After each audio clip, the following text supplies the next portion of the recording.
So let's talk about the awards. Well, the award this season. I will be breaking down the MVP.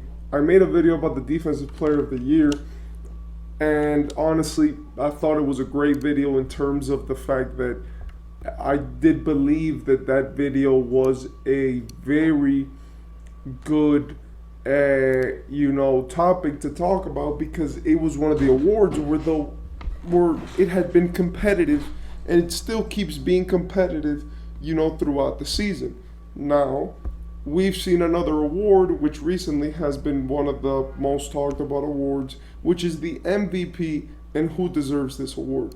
Now, for me, obviously, I think that there are a lot of great teams, and there are, but only one guy can get the MVP, and here I come to just try to, break it down and make sure to speak on the specifics of what it takes to be an MVP.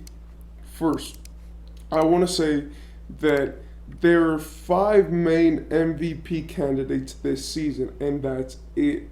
Five main ones. And I'm talking about guys who can actually win the award. I'm not talking about players who are not going to get it. And the reason why is because throughout the season we like to build up this fake steam around some players as if they could get it, but I don't. But we all know that they can't. So today I'm just talking about players who the NBA community, the media, the fans, the coaches have spoken on as being the best players. And here I got five. Jason Tatum. You know what? Let's do three, not five. Jason Tatum, Shai Gilgeous-Alexander, and Nikola Jokic. Those are the only three names I'm going to speak on today. If I were to do five, I would be including two guys which have not been mentioned or which do not deserve it as much, in my opinion. So let's talk about these arguments. First, I want to say Nikola Jokic immediately in this conversation stands on his own ground in terms of the debate. Obviously, we all know what Jokic does. He has already won two MVPs. He won the finals last year. And he is who he is for a reason. The guy has played 60 games this year, and he's going to play more than he did last year, surprisingly, right? He averages 26 points, 12 rebounds, and 9 assists with a steal a game, a block a game. And even though he does have 3 turnovers, let's face it, he's probably the most effective player in the league. So, it is what it is. With that being said, his efficiency has gone down a lot as he's taking a lot more shots this season. He's shooting 58% from the field and 35% from 3, and he stands as the 3rd seed in the West behind the Thunder and the Timberwolves. Do I think Jokic will get it this season? No. Do I think he deserves it? Of course he deserves it. He's Jokic. But what I'm saying is that I don't think he's going to get it. I don't think he should get it.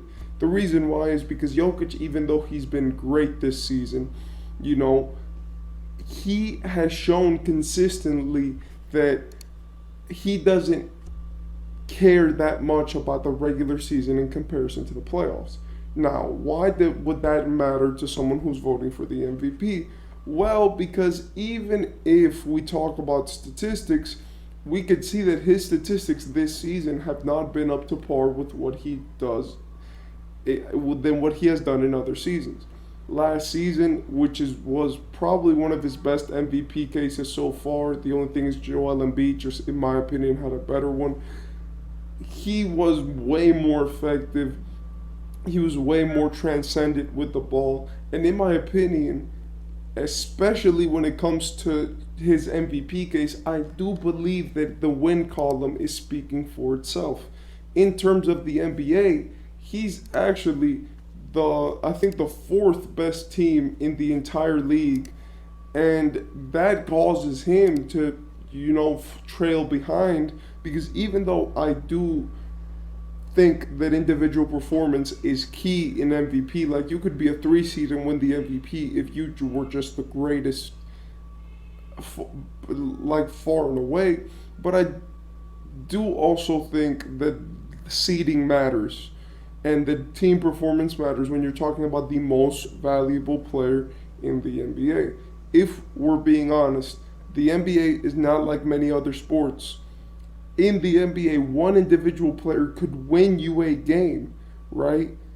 Just by himself, just by doing what he does. In most other sports, there's a defensive aspect to it because you have both footballs, you have American and European, where the defense is completely separate to the offense, and that causes that one player maybe can't stop another team from scoring, but they can score themselves. But it takes multiple people to score, yada yada. So that is the difference in basketball, where one player could win you a whole game just because of how the game works in terms of defense and offense. The same players who play defense are tasked to play offense. The same players who play offense are tasked to play defense. And that's just how it works in the league. And I also believe that the two other MVP candidates in front of him have much better defense. Then we have Jason Tatum as the next guy.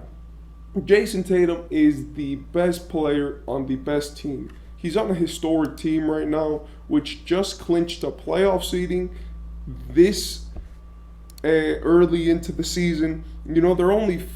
They're only 61 games in. It means that there are 21 games left in this season. And with this, we can see that Jason Tatum clinching a playoff spot, I believe, has made him seem and look way better and made his Celtics look like the team to beat in the finals. I've made extensive videos about them being contenders, but especially when it comes now to the MVP debate, I do believe that his Celtics being so much greater than every other team this season has made Jason Tatum a worthy MVP getter. Now, is the media going to vote for him? Are the players going to vote for him? What is going to happen with him? We don't know. But what we do know is that he shot 48% from three. 48% from the field, 37% from three, 27 points, 8 rebounds, 5 assists with basically a steal and a block, right? Meanwhile, also keeping a low turnover percentage, in terms of how much he actually plays with the ball. Finally, the third MVP guy is Shai Gilgeous-Alexander. If you guys don't know, Shai is putting up an MVP season, but I do believe that his MVP chances are more based on his standing than anything.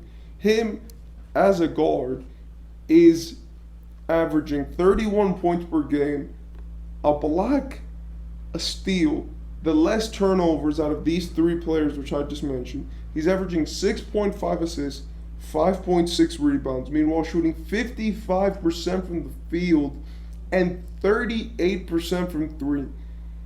He has been amazing. All of this while grabbing one offensive rebound, mind you.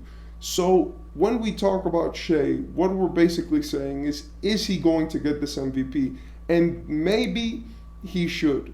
Now, I believe the argument comes down to Tatum and Shai. Even though the Timberwolves are good, I do not think that Anthony Edwards as a player is individually great enough to make his argument for the MVP.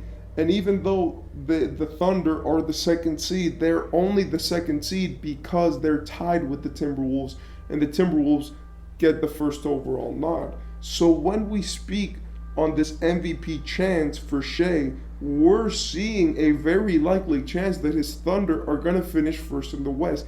And that, in my opinion, should be considered when it comes to this award. Shai and Jason Tatum are both great players, and I do think that they're the only two players who should this season even be considered for the MVP. They're better than everybody else in terms of their teams, right? Even though, yes, Shai is not that much better than anyone else in the Western Conference, but his team, which was not even expected to be the first seed, is getting up there. They were expected to maybe be a 6 seed or a play-in team this season, so that's very interesting. So through his individual performances. Then you have Jason Tatum on the other hand, which his Celtics were expected to be the best, but he has also been very consistent in his play and in keeping tabs and making sure that his players stay together. But this season, I do believe that the MVP should go to Shai Gilgeous-Alexander. I don't think that it's even close at this point because I think that if the Thunder get the first seed, then what are we gonna say about him? He's shooting a better field goal percentage than Tatum, and a bit worse than what Jokic is shooting. He's shooting a better 3-point percentage than both of them. He's scoring more. He's assisting a lot. He is leading the league in steals. Meanwhile, getting a block, an offensive rebound, and getting the least amount of turnovers per game. I believe Shai is the MVP this season, and if he doesn't get it, it's probably just because of media bias and him not being mentioned enough.